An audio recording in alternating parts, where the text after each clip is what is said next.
Hi guys, welcome back to my channel. I'm Victoria from Keeping It Holistic, where I talk about healthy living, motherhood, and more. And today I'm going to be talking about how to prepare your sourdough starter for long-term storage.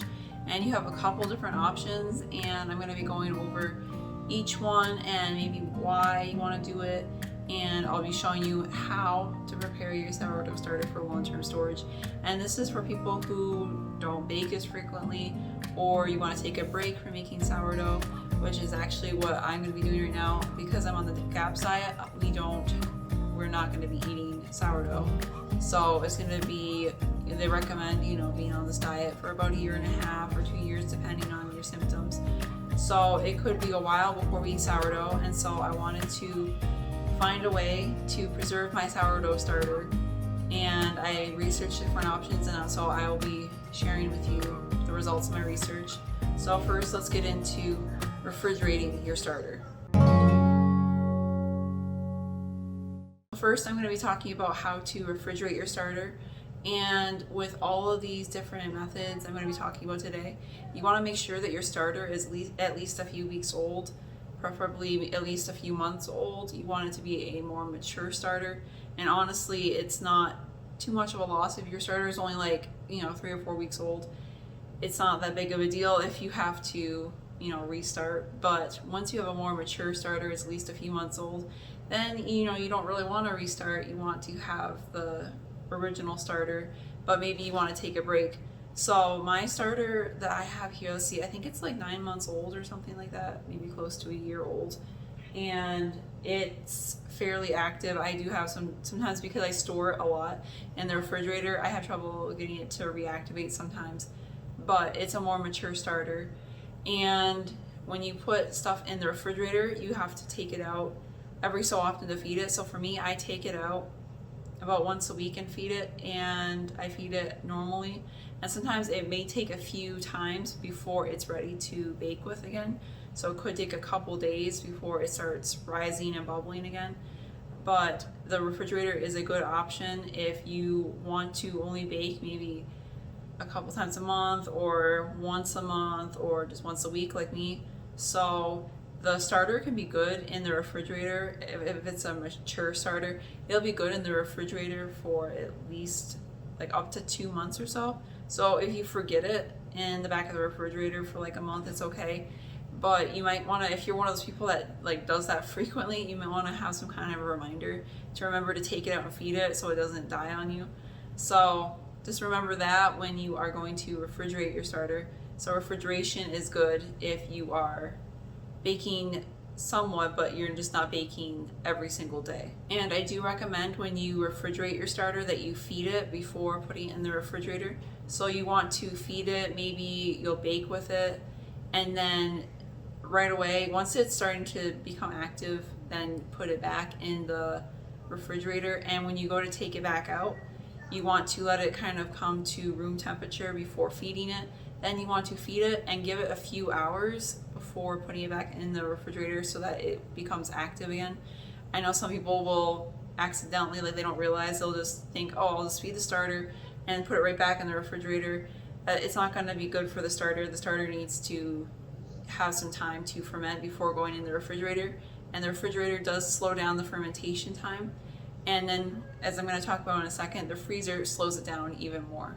So the next method that I'm going to be talking about is freezing your starter. And this is good if it's going to be a few months before you use it again. I would say at least 3 months. And it can be frozen for up to 1 year or so. There are different ways to freeze it. You can just take the whole starter here and put this whole thing in the freezer if you want to. The only downside of that is that because it's in such a large batch, it's going to take longer to defrost. So some people like to freeze their starter in smaller little batches. They might take some kind of silicone mold and then put the starter into the mold and then have these little pucks.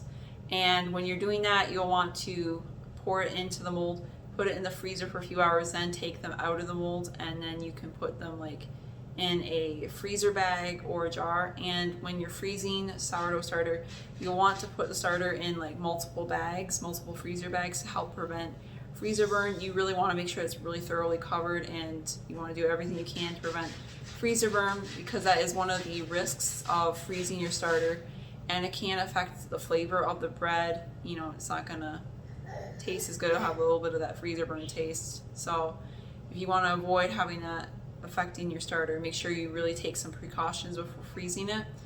And another downside of freezing your starter is that it can deactivate some of the yeast. It can cause the yeast to die off, the natural yeast that are in the sourdough starter, which make it rise. So that is a downside, but it's not going to kill off like so much yeast that it's not going to work at all. And it will come right out of the freezer. You got to let it defrost, and then you'll want to feed it again a few times before you're ready to bake with it. But it's pretty easy and simple, and it's definitely easier, in my opinion, than the next method I'm going to be talking about, because once you get it defrosted, it's pretty much ready to feed, and within a few days ready to go. It's a little bit less hassle. So the last method I'm going to be talking about today is drying your sourdough starter. And this is a good option. I think everybody should really do this, even if you're actively baking, because when you have that dried starter, it will last for years in that state. So if you're not going to be baking for a while, like maybe several years, you just want to have like a backup starter. This is a really good option for having some kind of backup starter, even if you still have your regular starter that you're baking with all the time. And with drying, it's really nice because it doesn't really require any maintenance. It does take a little bit of work though to dry it in the beginning to get it prepared. And so if you are going to be baking within the next year, I would recommend doing the freezer method instead. But if it could be longer than that, or you just want a backup starter, I would recommend drying it. You will probably lose some of the yeast in it, just like freezing, but you're not going to, again, be losing tons of yeast. It's still going to work once you rehydrate it again. And when you go to rehydrate it, if you want to use it again, you're going to weigh your starter. You're going to weigh the dried starter, and then you're going to add the equal amount in weight of water to rehydrate it. And then once it's rehydrated, you can feed it as normal until it starts becoming active. So it's pretty simple, all these methods.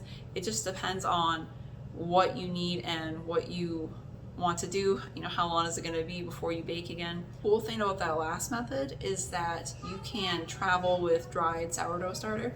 So let's say you want to go visit somebody and you want to share your starter with them, you're going on a plane or something, you can easily dry your sourdough starter and travel with you, have it in your carry-on or something in a plastic bag. So that's really convenient, and it's a good option for traveling. And I'm going to have a written out version of all these methods in an article linked down below, so check that out. And if you have any questions about sourdough starter and how to preserve it long term, or any of the stuff I talked about today, because I know sourdough starter can be kind of complicated for a lot of people, so leave me a comment if you have any questions, and I'll be sure to answer it as soon as I can. And I am honestly really looking forward to when I can bake with sourdough starter again. I'm gonna definitely miss it, but it will, once we get through this diet, it'll definitely be worth it. I just love baking with sourdough, so I'm gonna miss it. Anyways, please be sure to like, share, and subscribe, and I'll see you guys again soon. Be well, guys.